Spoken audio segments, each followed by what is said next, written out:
Hello, and welcome to the opening session of the 2023 Celebrating a Second Chance at Life Survivorship Symposium. My name is Marla O'Keefe, and I am the Director of Outreach for BMT InfoNet. I'm filling in today for Sue Stewart, the Founder and Executive Director, who unfortunately is unable to join us for these first few days. Sue is a 34-year survivor of a bone marrow transplant for acute myeloid leukemia. It is truly my pleasure to welcome you to this extraordinary symposium and to share this week with you. Before we begin, I'd like to introduce our many partners who helped make this symposium possible, beginning with the wonderful medical centers and advocacy organizations who worked with BMT InfoNet to plan the agenda, recommend speakers, and publicize this event. University of Pennsylvania Health System, Memorial Sloan Kettering Cancer Center, Mount Sinai Tisch Cancer Center, Colorado Blood Cancer Institute, part of the Sarah Cannon Cancer Institute at Presbyterian St. Luke's Medical Center, Hackensack Meridian John Thayer Cancer Center, New York Presbyterian Weill Cornell Medical Center, New York University's Langone Perlmutter Cancer Center, MedStar Georgetown University Hospital, Westchester Medical Center, Medical City Dallas, National Institutes of Health Transplant and Cellular Therapy Program, New York Presbyterian Columbia University Irving Medical Center, and UPMC Cancer Center. I'd also like to thank our corporate and foundation partners for their financial support, including our platinum level sponsors, Insight and Sanofi, our gold level sponsors, Jazz Pharmaceuticals, Kite, a Gilead company, Pharmacyclics, an AbbVie company. Our silver level sponsors, Astellas and the William G. Pomeroy Foundation, and our bronze level sponsors, GametaCell, the Leukemia and Lymphoma Society, and Angiocrine Bioscience. And finally, thanks to our supporting partners who helped publicize this event, Aplastic Anemia and MDS Foundation, Be the Match, Fanconi Anemia Research Fund, the International Myeloma Foundation, Leukemia Research Foundation, Lymphoma Research Foundation, the Meredith Cowden Foundation, the National Bone Marrow Transplant Link, the Icla de Silva Foundation, and Triage Cancer. I know that many of you have had past experience with BMT InfoNet and know about our programs and services, but there are many new people joining us today, so I would like to take a few moments to introduce BMT InfoNet and encourage you to take advantage of our services. BMT InfoNet was founded in 1989 following Sue's bone marrow transplant for acute myeloid leukemia. Our goal then and now is to provide you with high quality, easy to understand information about bone marrow, stem cell, and cord blood transplants, as well as CAR T-cell therapy. We also want to provide you with support services that will make your transplant experience a bit easier.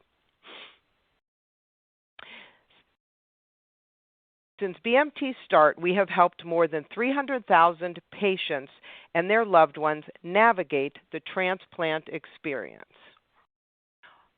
Our goal is to empower you with reliable information and emotional support so you can take a more active role in decisions affecting your health and treatment options.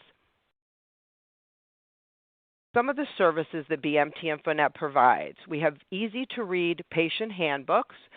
These are on the autologous and allogeneic transplant, our free booklets on graft versus host disease, our free booklets on CAR T-cell therapy are also available.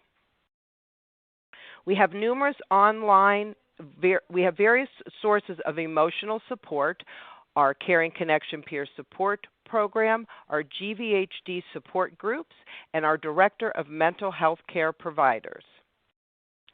We also have a number of directories available online that help you find medical centers and healthcare professionals who can meet your needs. And of course, our annual Survivorship Symposium. In the past, we have hosted this symposium live, and it was wonderful to see everyone in person. But these last few years, we have held the symposium virtually and have found that we can reach so many more survivors, their loved ones, and healthcare providers.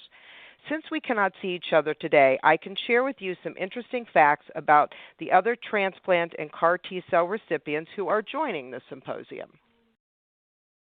We have more than 2,100 survivors on this signed up for this week. They come from 31 different countries. This slide shares with you the years since transplant of some of the attendees. We have 7% that are less than a year post-transplant, 18% are 1 year post-transplant, 44% are 2 to 5 years post-transplant, 19% are 6 to 10 years post-transplant, and 12% are more than 10 years post-transplant. There are many different diseases that can be helped by stem cell transplant or CAR T. 39% of the attendees have had leukemia, 26% have had either multiple myeloma or amyloidosis, 14% have had some form of non-Hodgkin's lymphoma or Hodgkin's disease, 9% have had myelodysplastic syndrome or MDS, 5% have had some type of myeloproliferative disorder, and 7% have had some other disease such as sickle cell or a genetic disorder. As you probably know, there are two types of transplant. 60% of the attendees have had a transplant using donor cells or an allogeneic transplant. 37% have had a transplant using their own cells, also called an autologous transplant. And 1% of the lucky attendees have had both an auto and an allo. If you've had a transplant using donor cells, you know that a side effect called graft versus host disease, or GVHD, is possible. Of those people who had a transplant with donor cells, 64% are currently living with graft versus host disease. We have a lot of workshops this week focusing on various aspects of graft versus host disease, which I hope you find helpful. And now to get us started, I'm delighted to introduce to you our keynote speaker, Mr. Justin Regan. Mr. Regan has worked as a radiation oncology nurse since 2012 and prepared many patients for transplant. It never occurred to him that one day he would be facing a transplant himself after being diagnosed with leukemia. He has prepared a presentation for us entitled, "You Don't Know How Strong You Are Until Being Strong is the Only Choice You Have," and he will be available after this presentation to answer any questions you might have. Please join me in welcoming Mr. Regan. You don't know how strong you are until being strong is the only choice you have. Bob Marley. I'm going to leave that one hanging out there for a little bit. My name is Justin Regan, and I want to thank you all for allowing me to share my cancer journey with you. A little background. I am married to a wonderful woman, Val, and we have two amazing sons, Tristan, 25, and Ian, 24. I was 59 and healthy as a horse. I was well into my career as an oncology nurse when I was diagnosed with high-risk myelodysplastic syndrome, MDS, in July of 2020. Now, they say to avoid negative topics when you're speaking. Well, this is a story about cancer, but with a positive spin, because I am a survivor. I know that I'm not technically a survivor until the 5-year mark, but as a close friend who said to me upon learning of her diagnosis, I considered myself a survivor from the moment I heard those dreadful words, "You have cancer." I think it's important to embrace this from the beginning as it stokes the flames for the fight against this insidious disease. The beginning. It was a beautiful spring morning, early June, and I was setting out to run in my hospital's annual 5K run to support, ironically, the cancer service line. I'd been running this race for about 9 years now, and a very good friend of mine joined me for the last 4 years, and it soon became a tradition to race and then go out for some flapjacks. This was our intention that day. We started up jogging, and I barely run 50 yards, and I had to stop and catch my breath. I resumed running after a bit, but the same thing happened, and this continued throughout the first half of the course. I was so exhausted at this point that I just decided to walk the last half and go have our flapjacks. Now, I'm not a runner by nature, but I can usually knock out a 5K. I thought I was just wickedly out of shape, so I went out again jogging near my house. Same thing happened. Totally gassed, legs burning. I felt miserable. Over the course of the next month, I was becoming increasingly fatigued to the point that I described it as obliterating. And there was just this persistent underlying nausea as well. I was in bed every night by 7:30 while continuing to work as a radiation oncology nurse. It was a tough summer. It was very, very hot, and COVID was in full pandemic mode. Now, being a guy, and I don't mean to lump us all together, but let's face it, guys, we can be idiots when it comes to managing our own health. I'm fine. But progressively feeling worse, I thought maybe it was COVID. I had 2 tests, and they both came back negative. And that's when the nurse part in me kicked in, and I started to worry a little bit. In my experience in oncology, I had taken care of plenty of leukemia patients, and I would ask what brought them in. And to a person, each of them said that they could barely make it up a set of stairs without being completely gassed. That was me. I met with my PCP, I described my symptoms, and he started working me up for cardiac-related conditions. And I just kind of half-jokingly said, "Hey, doc, I'm an oncology nurse. I think I've got leukemia." And he's like, whoa, time out, pal. We don't need to go there, okay? Just saying. Had my labs drawn, and I went home. At about 9:30 that night, I received this frantic call from the crisis center telling me to get to the ER ASAP because all of my blood counts were just really, really low. She was trying to describe a condition called pancytopenia. It's a condition where the white blood cells, red blood cells, and platelets are severely deficient. And I was like shaking my head, trying to just get the cobwebs out because I was in a deep sleep. I'm like, no. I know what pancytopenia is, but what? I knew what this meant, and this dreadful fear just overwhelmed me. As my son was driving me to the ER, I just told him point blank, "Listen, dude, this may not turn out well." Blasts or cancer cells were found in my blood, and leading to the suspicion of MDS leukemia. A bone marrow biopsy was done, and it was confirmed.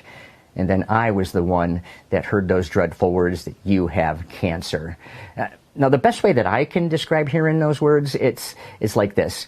You know those movie scenes where a bomb goes off, debris is flying everywhere, everything is muffled, people are shaking their heads, just trying to regain their equilibrium? That's kind of what it's like. Eventually you come through, and then an overwhelming sense of melancholy washes over you like a tsunami. There was no emotion, just shock as I sat in my recliner listening to tunes, staring out the window of my hospital room.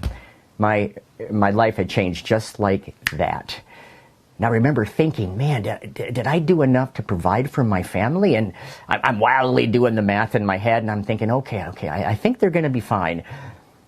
And then I just thank God for laying this burden on me rather than Val or the boys. And so it began. Transplant. I was admitted December 3rd, 2020 to begin the transplant process. I set my room up with family photos, a Christmas tree, and a Notre Dame banner that read, "Play like a champion today," which I would tap every morning upon waking up. I brought all of my favorite movies, made sure my playlists were ready to go on my phone, books, crossword puzzles, and I was ready to settle in for my long winter's nap. There was a 5-day conditioning course of chemo to basically obliterate my compromised marrow. Then transplant day was December 9th, otherwise known as my second birthday. Now, prior to breaking the seal of the bag and hooking my line up, my nurse asked me if I wanted to hold the bag, and I'm like, well, can I have... As soon as I held it, I lost it, uncontrollable sobbing. I was literally holding life in the palm of my hands, thanks to an incredibly unselfish 29-year-old gentleman, a saint. Now, the really cool thing here is that once it's hooked up, you can actually see the clumps of cells just flying into your body. It reminded me of one of those epic battle movies, that you see. Thousands of soldiers just rushing in to save the day. The entire transplant clocked in at 47 minutes. No issues developed, and it was happy birthday to me. It was time to settle in and let the new marrow take hold. As the days passed, graft versus host, GVH, rears its ugly head. Now, can my body play nice with the new marrow? Mine couldn't. It hit my skin. My torso looked like I was wearing a purple tie-dyed t-shirt, and it itched. And it hit my gut and liver as well with a vengeance. I won't go into detail, but I will go on record as saying that mucositis has to be the worst side effect ever. Copious amounts of mucus production. I had to have suction hooked up just to get rid of it. Sores developed under my tongue, down my throat. I could barely swallow. These were some pretty dark and miserable days. Now, remind you, this was all happening at the height of COVID. No visitors allowed, not even Val or the boys. FaceTime is great, but the lack of any physical presence with a loved one takes its toll. Thank God for such a cool staff, patiently listening to all my stories, and I've got a lot of stories. I was finally discharged 28 days later, New Year's Eve 2020. By now, I'm bald and so skinny. My son picked me up, and I may have given him the biggest bear hug known to man. And as I walk through the door of our house, Val greets me and immediately says, "Wow, you look just like Squidward from SpongeBob SquarePants." And I'm like, "Well, thanks, baby. I missed you too." And big hug, and we just laughed, and I was so happy to be home. Recovery. Home and ready to heal to start 2021. I was so deconditioned. I was working hard on trying to get some exercise and eat more. I would walk when I could, do some squats and some push-ups. I could barely knock out 3. Picture Steve Rogers before he becomes Captain America, scrawny and struggling. It was pitiful, but I was alive. Weekly visits to my team at the Colorado Blood Cancer Institute here in Denver, CBCI, continued along with monthly bone marrow biopsies. Now, for those of you not familiar with these, let's just say it involves a drill and a boring needle about the size of your average stir stick going right into your tailbone. I was getting stronger and I was feeling pretty good. And then relapse. You do all of this miserably hard work only to find out that it failed. I felt as defeated as I ever had in my entire life. I was angry at God, at the world, at everything. Before I knew it, I was back in my chemo recliner, and this time they were supplementing the IV chemo with oral chemo in hopes of achieving remission again. It too had failed, and discussions of a second transplant just rocked our world. I did not want to go through that again. One trip to hell was enough. My heart and my brain were all over the place. I didn't know if I had it in me to venture back there. And that's when I happened across the quote that I opened with by Bob Marley, and it just resonated. There was no way I was going to give up. I was not going to let this thing take me down. I set up a boxing bag in my garage. I found an old t-shirt, and with a black marker, I wrote the word cancer on it, and I slipped it over the bag, and I just attacked it with whatever strength I could muster. My mantra became keep calm and fight on. I totally ripped this one off from the British here. I just kept digging and digging deeper and deeper into whatever wells of strength that I had. So let me say it again. You don't know how strong you are until being strong is the only choice you have.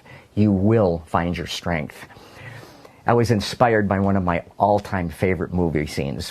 It's from Lord of the Rings, The Two Towers. Frodo is ready to give up the quest to Mordor, and Samwise reminisces about stories of old about how the folk had plenty of chances to turn back and give up. Sam says, "How could the world go back to the way it was when so much bad had happened? But in the end, it's only a passing thing, this shadow. Even darkness must pass. A new day will come, and when the sun shines, it will shine out all the clearer." Folk in those stories had lots of chances of turning back, only they didn't. They kept going because they were holding on to something. that there's good in this world, and it's worth fighting for. I know what my good is, my family, and in them I found my strength. Transplant Part 2. Back to the hospital I go, June 24th, 2021. Same drill. Conditioning chemo to blow out the bad marrow. Transplant on June 29th, my second birthday. This time around, my saintly donor was a 22-year-old gentleman. I don't know. The wherewithal to have that level of compassion and the willingness to be a part of something to save another human being at such a young age is truly amazing. The depth of our gratitude for both these guys knows no bounds. I suffered a few different side effects this time around, but I endured mostly the same hell. GVH hit the gut hard again, and the pounds were just melting away. It got my eyes pretty bad this time, too. I was stable enough to be discharged home after a 21-day stay, deconditioned but not broken. I was ready to start the recovery process all over again. Weekly checkups and monthly bone marrow biopsies ensued. Waiting for the results was excruciating. A level of PTSD had settled in. Days and weeks and months had passed by with no hint of relapse. And with the help of some much-needed therapy, I was finally able to find some relief and breathe. At the forefront of anyone's cancer journey is the physical debilitating side effects. But there is so much more going on mentally and emotionally. This is what I call collateral damage. It's all the other stuff associated with cancer. Now, whenever I meet a fellow cancer patient, I'll say, man, it's like we learned the secret handshake to a club we never wanted to join. I had to step away from my job as an oncology nurse in radiation therapy due to my cancer. I was devastated. I had to give up a job that I absolutely loved. It was the perfect fit for me. I would see my patients daily as they came through for their treatments. We would talk, mostly share stories of our lives rather than cancer. It was an opportunity to get to know the person behind the cancer, which I value highly as a nurse. I completely lost my professional identity, and I felt alone and insignificant. I felt like a fraud. People kept calling me a warrior, courageous and brave, which, don't get me wrong, I loved hearing, but I felt none of that. What I felt was weak, scared, overwhelmed, a coward. Then there's the PTSD that I had mentioned earlier. Relapsing brings it to a whole new level. It's like a predator that stalks you. Even after a lengthy remission, my brain could not reconcile with my body. I had been in fight mode for so long, I just could not embrace the exhilaration of beating my MDS. The body image is huge. I was bald and I lost over 30 pounds. It was overwhelming. And then there's chemo brain. This haze envelops your brain. It's kind of like a cross between Dory from Finding Nemo and Doug the dog from the movie Up. Squirrel. It's a lot, but it's caregivers. Caregivers are the unsung heroes of anybody's cancer journey. Often thrust to the background, they are essential to our recovery. I am one of the lucky ones with a loving, supportive network to allow me to lean into to emerge healthy. To all my friends and family members, you allowed me the peace of never having to walk alone. To my care teams, angels all, navigating me through the toughest days, you all brought your unique light to my darkness. I'm so grateful to all of you. But most of all, to Val, Tristan, and Ian, my well of strength, who put their lives on hold to take care of Dad. Tristan took on the household and outdoor chores that I just couldn't manage. Ian was my chauffeur, driving me to many, many appointments. Now, there's a rule in our car that who's ever driving gets to listen to their style of music. Mine is old-style rock and roll and 90s grunge. His is hip-hop. I didn't think I could handle it, but by the end of the first month, I'm like, sup? Yeah, it really wasn't that bad. I learned to appreciate it. And lastly, to Val, who vigilantly prayed by my side, held me in her arms as I was crying in despair, relentlessly pushed me to eat and exercise to regain my strength. I was constantly cleaning and sanitizing the house to keep me safe, and she kept me laughing, which is so important. These three are my heart, my good, my life. So, after 2 transplants, 13 rounds of chemo, countless blood draws and transfusions, 12 bone marrow biopsies, 2 central lines placed into my chest, 1 whole body radiation, and over 2 years of living in complete isolation, I'm here before you now, 670 days post-second transplant, and thriving.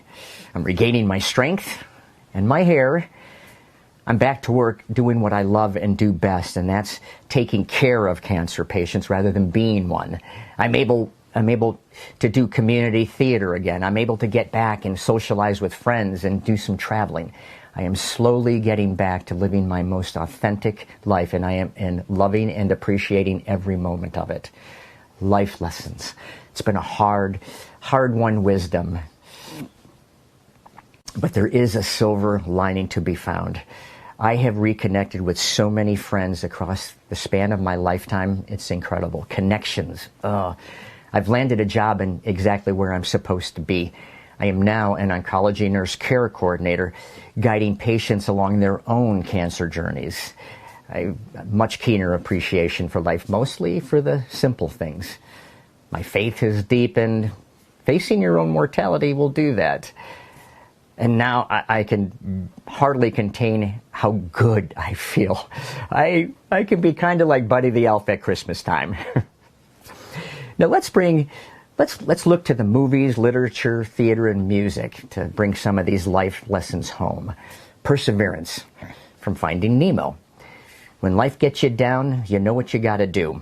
Just keep swimming, just keep swimming. Faith, from the Polar Express. Believe. Living, from Tuesdays with Maury. Live your life making people the priority, making memories, and giving of yourself. Love, from Chris Cornell's The Promise. And one promise remade, one promise that always remains, no matter the price, a promise to survive, persevere, and thrive. And Survivorship, from U2's A Beautiful Day. It's a beautiful day. Don't let it slip away. It's a beautiful day. Other cliches along the way, as a friend of mine says, we need to keep hearing because we too often forget to live by them. Tell people you love them.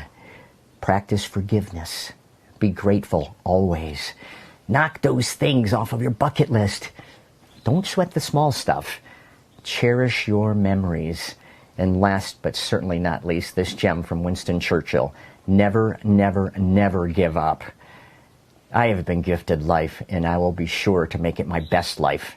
My name is Justin Regan, and I am a survivor. Thank you, and God bless. Wow, Justin, thank you so much for that inspiring presentation. I'm sure many of our attendees can relate to your story. We will now take some questions.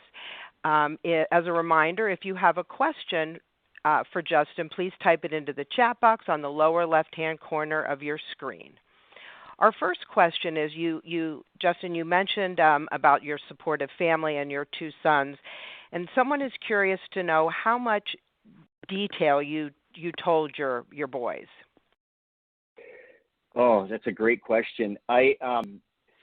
What I did is, as I mentioned in the speech, when my younger son was driving me up to the hospital after getting that frantic call, I told him right away, and because I know they could handle it, and I just said this really may not turn out well, and they just took it so well. We're a very communicative family anyway, so I told them right from the get-go pretty much everything that was going to happen. And as it was happening, explaining different things about what may happen, and so forth. So we had very, very lengthy and emotional conversations about what I was about to go through. Thank you. You also mentioned your great support system. Is there a lot of people, I think, don't know how to tell their friends what they need or what they don't need. Is there something that a friend had done for you that helped a lot, or things that you might tell people not to do? Yeah, no, you know what?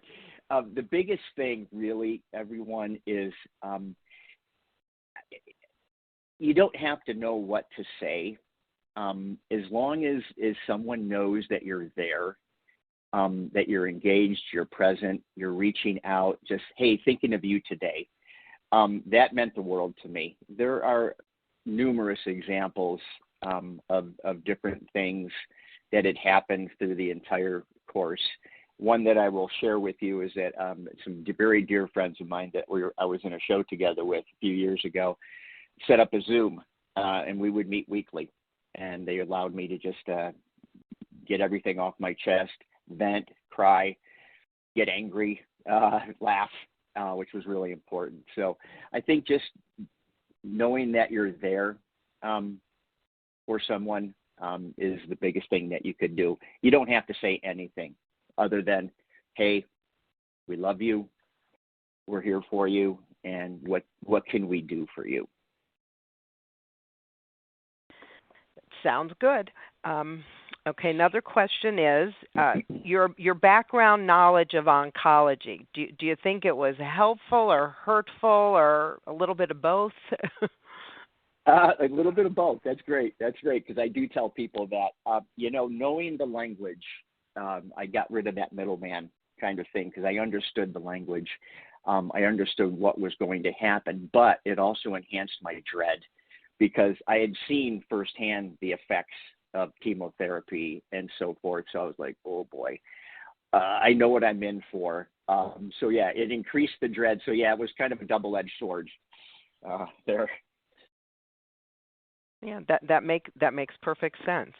Another question is you're very positive. You're a dynamic speaker. Were you always this way, or did your diagnosis bring this out? Or yeah.